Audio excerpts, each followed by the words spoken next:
नमस्कार, आप देख रहे हैं एबीपी गंगा। मैं हूं स्नेहलता शुक्ला। बड़ी खबर के साथ शुरुआत करते हैं। दिल्ली दौरे पर मुख्यमंत्री पुष्कर सिंह धामी हैं। सीएम धामी ने लोकसभा स्पीकर ओम बिरला से मुलाकात की है।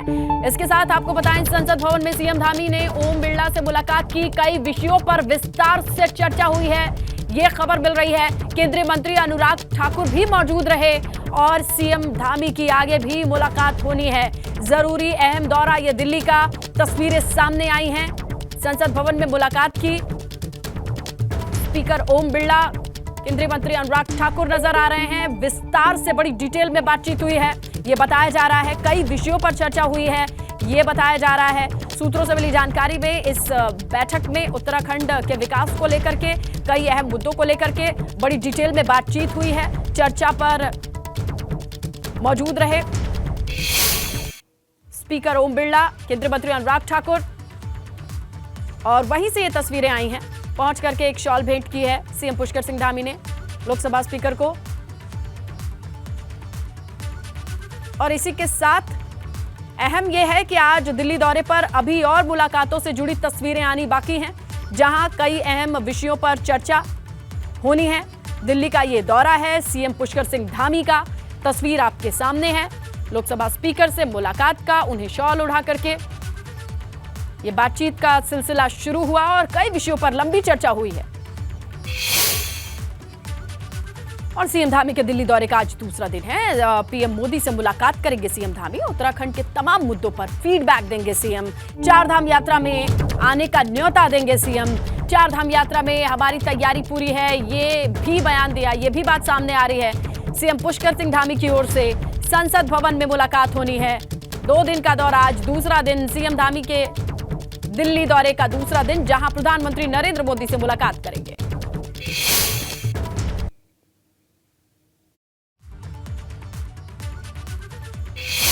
माननीय प्रधानमंत्री जी का हर बार उत्तराखंड का दौरा होता है और हम उनसे अनुरोध करेंगे। इस बार की चारधाम यात्रा भी है और कैलाश मानसरोवर यात्रा, आदि कैलाश यात्रा, उन यात्राओं के लिए मैं जरूर उनको जो है आमंत्रित करूंगा और अनुरोध भी करूंगा।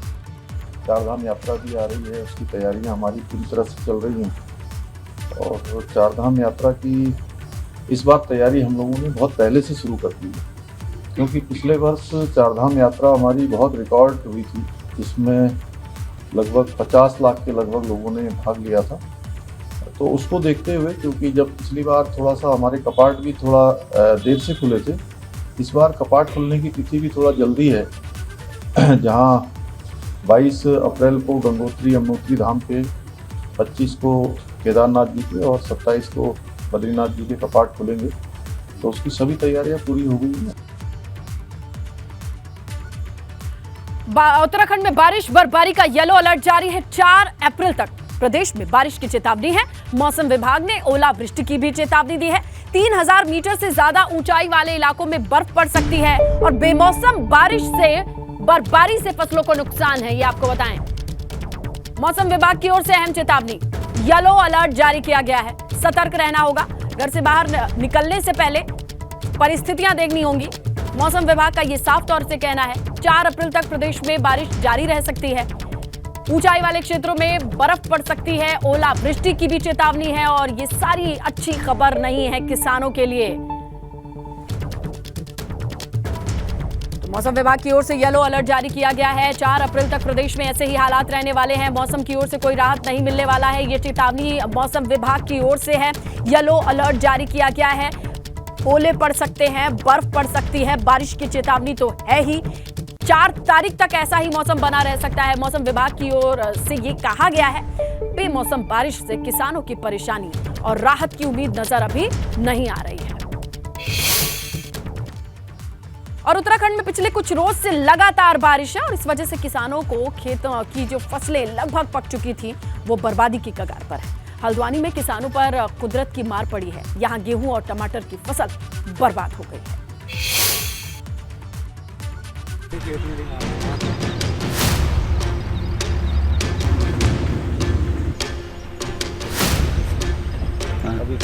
मार्च महीने में हुई बारिश ने हल्द्वानी के किसानों की कमर तोड़ दी है। बारिश और ओलावृष्टि की वजह से किसानों के खेतों में खड़ी फसल बर्बाद हो गई। गेहूं की फसल की हालत देखिए, ये कैसे जमीन पर बिछ गई है। गेहूं की फसल कुछ रोज बाद पककर तैयार होने वाली थी, मगर बारिश ने किसानों की मेहनत पर पानी फेर दिया। गेहूं उगाए, गेहूं में बारिश होने से ही बहुत नुकसान हो गया, गिर गए। पिछली बारिश में भी गिर गए और ये बारिश हुई इसमें तो और ही ज़्यादा गिरा दिए। अब इसमें नुकसान ही है, कटाई का खर्चा ज़्यादा, जमने का खतरा है इसमें, गेहूं जम जाएगा। टमाटर है उसमें भी नुकसान हो गया, वो भी सब गल गए, सड़ गए। अब टमाटर बिक नहीं रहे। उधर टमाटर की खेती कर रहे किसानों पर बेमौसम बारिश कहर बनकर बरसी है। इन टमाटर की हालत देखिए, ओले गिरने की वजह से पूरी फसल बर्बाद हो गई। किसान परेशान है। उसके सामने सवाल है कि अब इन टमाटर को मंडी में बेचेगा कैसे। गेहूँ उगाए थे, गेहूँ तो बर्बाद हो गए, टमाटर भी बर्बाद हो गए और इन्हें खराब कर दिए सब। और ये लहसुन करा, ये भी बर्बाद हो गया। मंडी में जा ही नहीं रहा कुछ भी। अब क्या करें बताओ, कहाँ से क्या करें, कहाँ से बच्चे पालें, कहाँ से कर्जा पानी दें इसका। और परेशान हो गए हैं ये। सब बारिश ने तबाह कर दिया है सब कुछ। मार्च अप्रैल महीने में तराई क्षेत्र में रबी की फसल तैयार हो जाती है। इन दिनों खेतों में खड़ी गेहूं और चने की फसलें तैयार है, लेकिन मौसम की मार ऐसी पड़ी कि फसल तबाह हो गई है, जिस वजह से किसान मायूस है। एबीपी गंगा के लिए हल्द्वानी से अंकित साह की रिपोर्ट। नुकसान पड़ेंगे। उधर बारिश की वजह से रुद्रपुर में भी किसानों को काफी नुकसान हुआ है। डीएम युगल किशोर बारिश से फसल का जो नुकसान है उसका जायजा लेने के लिए पहुंचे। इस दौरान डीएम ने अधिकारियों के साथ मौके पर पहुंचकर नुकसान को खुद देखा परखा। डीएम का कहना है कि नुकसान की रिपोर्ट तैयार की जा रही है। अगर नुकसान 33% से ज्यादा हुआ है तो उसे आपदा मान करके किसानों को राहत के तहत मुआवजा दिया जाएगा। दिन से बेमौसमी बारिश हो रही है, हवा भी चली है और कुछ जगह ओलावृष्टि भी हुई है। इससे जो हमारी गेहूं की फसल पकने की स्टेज पे तो प्रभावित हुई है और कुछ ऐसे जो खेत नीचे थे, लो लाइंग एरियाज थे, वहाँ पे ज़्यादा नुकसान परिलक्षित हो रहा है। हमारी टीमें राज्य सभा की कृषि और उद्यान की पूरे क्षेत्र में गांव-गांव जा रही हैं और ये देख रही हैं कि किस तरह का नुकसान है। और अगर 33% से अधिक नुकसान होता है तो आपदा राहत अधिनियम के तहत इनको मुआवजे की व्यवस्था।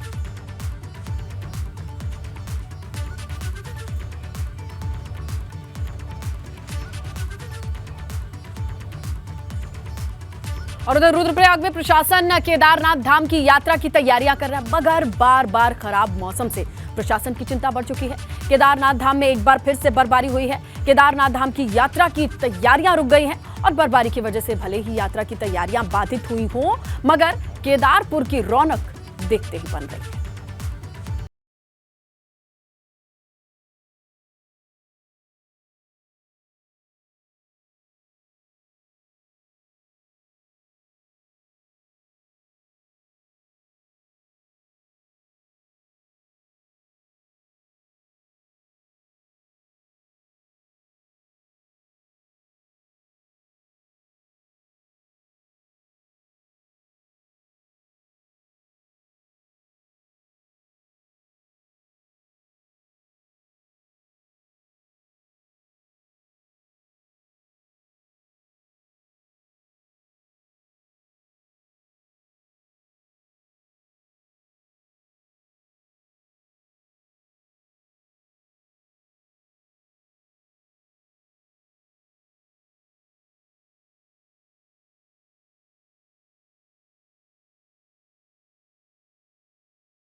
रुद्रप्रयाग से रोहित टिब्बी की रिपोर्ट।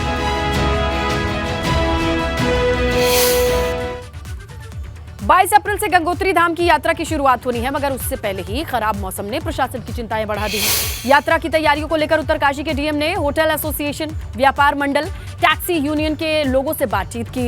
यात्रा व्यवस्थाओं के सफल संचालन को लेकर के इस बार गंगोत्री यमुनोत्री धाम को 12 सेक्टर्स में बांटा गया है। डीएम ने कहा कि यात्रा व्यवस्था निर्माण काम में तेजी के साथ किया जा रहा है। दोनों धामों में यात्रा से पहले सभी व्यवस्थाएं चाक चौबंद कर ली जाएंगी।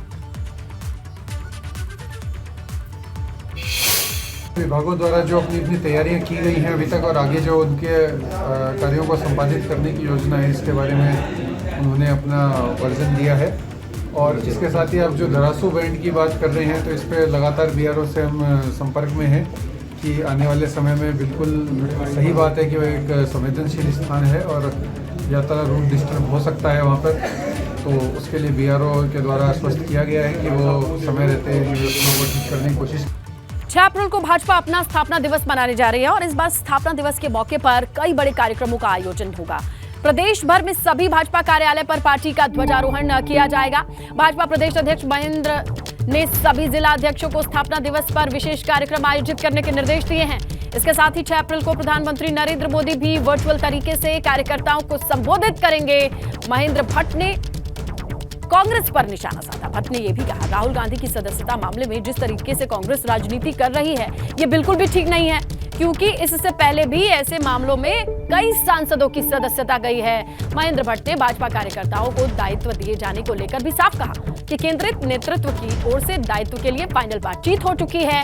राष्ट्रीय अध्यक्ष जेपी नड्डा को भी दायित्व के नाम की सूची सौंपी जा चुकी है और आज मुख्यमंत्री पुष्कर सिंह धामी इस संबंध में केंद्रीय नेताओं से बातचीत करेंगे और उनके आने के बाद कुछ दिनों में नेताओं को सरकार में दायित्व दिया जा सकता है। भारतीय जनता पार्टी का स्थापना दिवस है और स्थापना दिवस के कार्यक्रम की दृष्टि से इस बार हम सब सौभाग्यशाली हैं कि प्रधानमंत्री नरेंद्र भाई मोदी जी का उद्बोधन कार्यकर्ताओं को मिलने वाला है।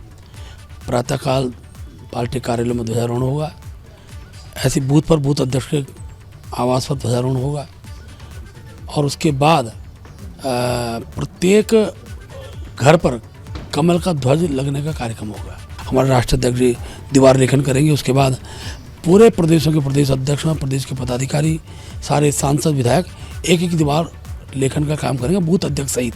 तो एक प्रकार से 2024 के चुनाव का भी हम लोग संगराद उस दिन प्रारंभ करेंगे। कांग्रेस के लोगों को अब दूसरे के घर में झांकने की जरूरत क्यों पड़ी?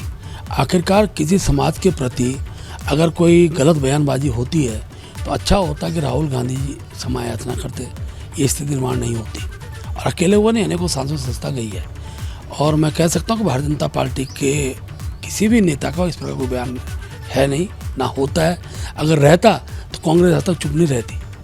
और फिर भी अगर ऐसा कोई बयान आता है तो हमारे कार्यकर्ता समाज के परिप्रेक्ष्य में क्षमा मांगने में कोई संकोच नहीं करते हैं, क्योंकि हम लोग किसी भी समाज का अपमान न हो, इसका ध्यान हम हमेशा पार्टी रखती है। इसके साथ साथ जहाँ तक कहना है, मेरा घर मोदी जी का जब मेरा उनसे भेंट हुई तो उस दिन भी बद्रीनाथ के मास्टर प्लान की चर्चा करना, रोपवे का शिलान्यास कार्य प्रगति की जानकारी लेना और ऑल वेदर रोड की जानकारी लेना। इस बार यात्रा ज़्यादा होगी ऐसा उनका कहना, उसके लिए सरकारी स्तर पर व्यवस्थाएं चकचौंध बनी रहे। उत्तराखंड के अंदर हमारे आर्थिक का सबसे बड़ा जो क्षेत्र है वो है धार्मिक पर्यटन, और धार्मिक पर्यटन के प्रति मोदी जी ने जो पूरे भारतवर्ष के अंदर ही नहीं और मैं कहूँ उत्तराखंड के अंदर तो एक बहुत बड़ा उनका योगदान रहा है। और उस योगदान के तहत ही मुझे लगता है आज प्रधानमंत्री जी मुख्यमंत्री से मिलने वाले हैं और ये सब चीज़ आगामी दिनों के अंदर हमारी यात्राएं चलने वाली हैं। और मुझे बताते हुए खुशी भी है कि मोदी जी ने से मैंने जब आग्रह किया कि आप आइए तो कह रहे भगवान के दरबार के लिए तिथि बार तय नहीं होता है, वो आएंगे। मोदी जी का वित्त मंत्री प्रेमचंद अग्रवाल, राज्यसभा सांसद नरेश बंसल रविवार को श्री दरबार साहिब पहुंचे। उन्होंने माथा टेका और परिवार के साथ श्री दरबार साहिब में महंत देवेंद्र दास से शिष्टाचार भेंट की। इसके साथ ही इस दौरान प्रदेश के विभिन्न विषयों पर चर्चा हुई। महंत देवेंद्र दास ने महंत इदिरेश अस्पताल, Shri Guru Ram Rai institute of medical and health sciences, Shri Guru Ram राय विश्वविद्यालय की ओर से किए जा रहे कार्यों की जानकारी दी। राहुल गांधी की सदस्यता रद्द होने पर कांग्रेस कार्यकर्ताओं में रोष है। उत्तराखंड के पहाड़ी क्षेत्र में कांग्रेस अब सत्याग्रह यात्रा की तैयारी में है। बड़कोट में गेस्ट हाउस में कांग्रेस प्रवक्ता विजय पाल रावत ने कहा, केंद्र सरकार की तानाशाही के खिलाफ कांग्रेस देशव्यापी सत्याग्रह करेगी, जिसे अब उत्तरकाशी के बड़कोट में भी सबसे पहले शुरू करने की योजना है। कांग्रेस कार्यकर्ता गांव-गांव जाकर सभाएं करेंगे, मोदी सरकार के फैसलों के खिलाफ लोगों को जागरूक करेंगे। अगली खबर देहरादून से है। क्रिकेट कोच नरेंद्र शाह का मामले में पीड़िता के बयान दर्ज किए गए हैं। देहरादून में जांच अधिकारी ने यह बयान दर्ज किया है नरेंद्र शाह पर। पीड़िता से फोन पर अश्लील बातें करने का आरोप है। ये ऑडियो वायरल हुआ था। पीड़िता की शिकायत पर थाना नेहरू कॉलोनी में मुकदमा दर्ज है। इसमें ताजा अपडेट यह है कि पीड़िता का बयान दर्ज किया जा चुका है। जांच अधिकारी ने इस बयान को दर्ज किया है। इस पूरे मामले पर एक्शन की तैयारी है। देहरादून से खबर है। दर्जाधारियों की नियुक्ति को लेकर सचिवालय में होमवर्क पूरा हो गया, यह खबर मिल रही है। गोपनीय विभागों ने दर्जाधारियों की लिस्ट मुख्यमंत्री को सौंप दी है। अध्यक्ष, उपाध्यक्ष, सदस्य, सलाहकारों की लिस्ट सौंपी गई है। जल्द ही धामी सरकार में दर्जाधारियों की नियुक्ति की खबर मिल रही है। अलग अलग विभागों में जो पद खाली हैं उन्हें भरा जाएगा। ये बड़ी खबर देहरादून से। दर्जाधारियों की लिस्ट सौंपी जा चुकी है। इसमें अध्यक्ष, उपाध्यक्ष, सदस्य, सलाहकारों की लिस्ट है। नाम भी शामिल है और बहुत जल्द माना जा रहा है धामी सरकार में दर्जाधारियों की नियुक्ति हो सकती है। अलग अलग विभागों में जो पद खाली हैं उन पर नाम सामने आ सकते हैं कि उन पद की जिम्मेदारी किन नामों पर होगी। गोपनीय विभाग ने ये लिस्ट सौंप दी है। बड़ी खबर मिल रही है और बहुत जल्द माना जा रहा है कि इन खाली पदों पर नाम सामने आ जाएंगे। कई दर्जाधारियों के नाम की सूची दी गई है, सौंपी गई है सीएम पुष्कर सिंह धामी को। गोपनीय विभाग ने यह रिपोर्ट तैयार की है, एक लिस्ट तैयार की है। उस लिस्ट में नाम शामिल होगा। जो भी खाली पद हैं कई विभागों में, उनकी नियुक्ति की खबर मिल रही है। बहुत जल्दी ये लिस्ट सामने आ सकती है, नियुक्ति हो सकती है। दर्जाधारियों की ये सूची बताया जा रहा है गोपनीय विभाग ने सीएम को सौंप दी है। ज्यादा जानकारी के लिए रुक करेंगे हमारे सहयोगी विनोद, इस वक्त फोन लाइन पर मौजूद हैं। विनोद, किस तरीके की इनसाइड अपडेट है आपके पास इस लिस्ट को लेकर के? देखिए, धामी सरकार में जल्द ही जो दर्जाधारियों की नियुक्ति होनी है उस पर पूरा मंथन पूरा हो गया है और जो होमवर्क गोपनीय विभाग का था वो कंप्लीट हो गया है। और उत्तराखंड के विभिन्न आयोग, निगम, परिषद और समितियों में जो खाली अध्यक्ष के पद हैं, उपाध्यक्ष हैं, सदस्य हैं, सलाहकार है, करीब 164 ऐसे जो पद हैं जो फिलहाल वर्तमान में उत्तराखंड में खाली चल रहे हैं, जिनकी सूची गोपन विभाग ने मुख्यमंत्री पुष्कर सिंह धामी को सौंप दी है।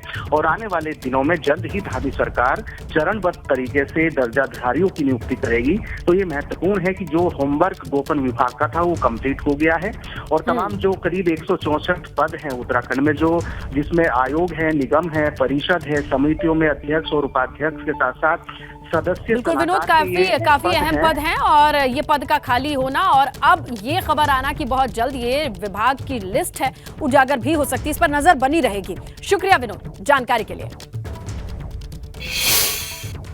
देहरादून से खबर है। घायलों से मिले हैं परिवहन मंत्री चंदन रामदास। मसूरी बस हादसे में घायल लोगों से मुलाकात कर उनका हाल चाल जाना है।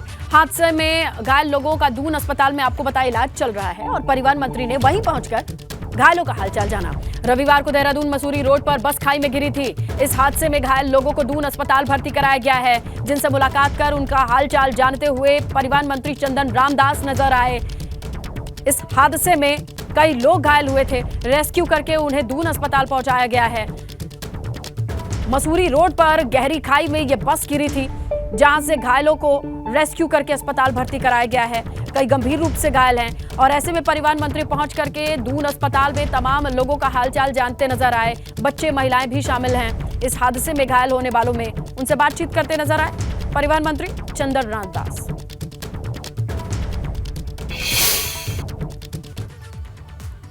देहरादून से खबर है। मसूरी बस हादसे में ड्राइवर की लापरवाही सामने आई है। घायलों के मुताबिक ड्राइवर की लापरवाही से यह हादसा हुआ है। पुलिस ने बस ड्राइवर पर मुकदमा दर्ज कर लिया है। बस ड्राइवर पर नशे में होने का आरोप है। हादसे में 2 सवारियों की मौत हुई थी। कई लोग घायल हैं जो दून अस्पताल में भर्ती हैं, लेकिन चश्मदीदों का कहना है कि ड्राइवर की लापरवाही से यह हादसा हुआ है। आरोप है लोगों का कि ड्राइवर नशे में था और उसके नशे में होकर के बस को चलाने का खामियाजा 2 लोगों की जिंदगी पर भारी पड़ा। कई लोग घायल हैं। ऐसे में मामला दर्ज हो चुका है। देखिए, कल जो मसूरी में दुर्घटना हुई है, जो बस दुर्घटनाग्रस्त हुई है, उस संबंध में मुकदमा पंजीकृत किया गया है कोतवाली मसूरी में, जिसमें कि 304A और 279 जैसी धाराएं जो है उनमें मुकदमा पंजीकृत किया गया है। इसमें ड्राइवर की लापरवाही के कारण जो बस दुर्घटनाग्रस्त हुई है, इस संबंध में अग्रिम कार्रवाई की जाएगी। मैम, जो एक्सीडेंट में जो कई लोग जो इस हादसे का शिकार हो गए थे या कई लोग चोट हुए, उनका भी साफ तौर पे आरोप लगाया था ड्राइवर से, तो क्या उससे कुछ पूछताछ है, उससे कुछ बातचीत अभी तक? देखिए, मुकदमा पंजीकृत हुआ है। विवेचना में जो भी घायल हैं और जो चोटिल लोग हैं उनके बयान भी लिए जाएंगे और उनके द्वारा जो बयानों में बताया जाएगा उस संबंध में अग्रिम कार्रवाई की जाएगी।